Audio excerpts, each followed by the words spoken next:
Coy Jacobs owns an aviation business right next to Rudy Decker's at the Venice airport. He was operating a flight school, an unsuccessful flight school in Naples. He had some run-ins with the FAA. I think he had lost his license or had been reprimanded.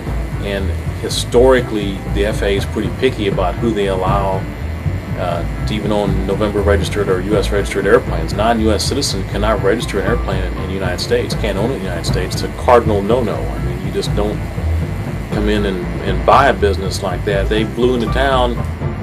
They were here a day or two, met with Stan Huffman. He named a number. They said yes, wrote him a check. Stan left. They're here. And then they notified the city of Venice what they did after the fact.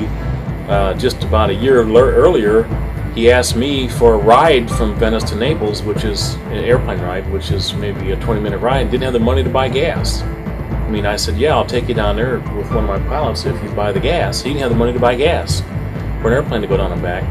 And then he shows up a year later and plops $1.7 million or $1.8 million or $2 million on the table as if it was paper money. It's kind of odd because the only other flight school in town is owned by Arny Krutoff, and he's Dutch. I mean, the odds of that are pretty slim.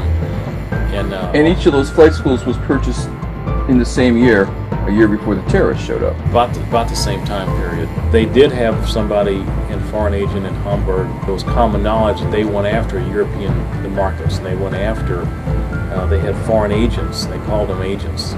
I mean, after the fact, of course, it looks extremely suspicious. I mean, what are the chances that all the people, or a huge bulk of the terrorists would train in one or two flight schools? Tom Hammersley was a chief flight instructor at Florida Flight Training, the other Dutch-owned flight school at the Venice airport.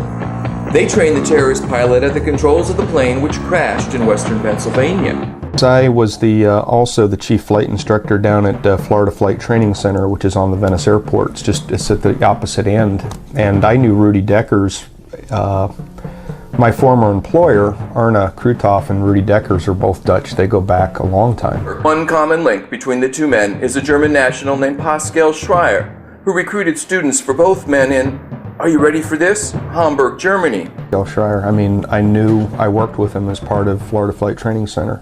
He's a German boy and did a lot of recruiting students over in Europe, sending them over to Arny. The two Venice Dutch boys run supposedly competing flight schools, but strangely, Pascal Schreier has been in business with both of them. Making this even more suspicious is the fact that both Deckers and Krutoff insist they only met in Venice. Turns out they're lying. We wanted to ask Arny Krutoff about this, but when he visited his flight school, he tried to threaten us. It didn't work.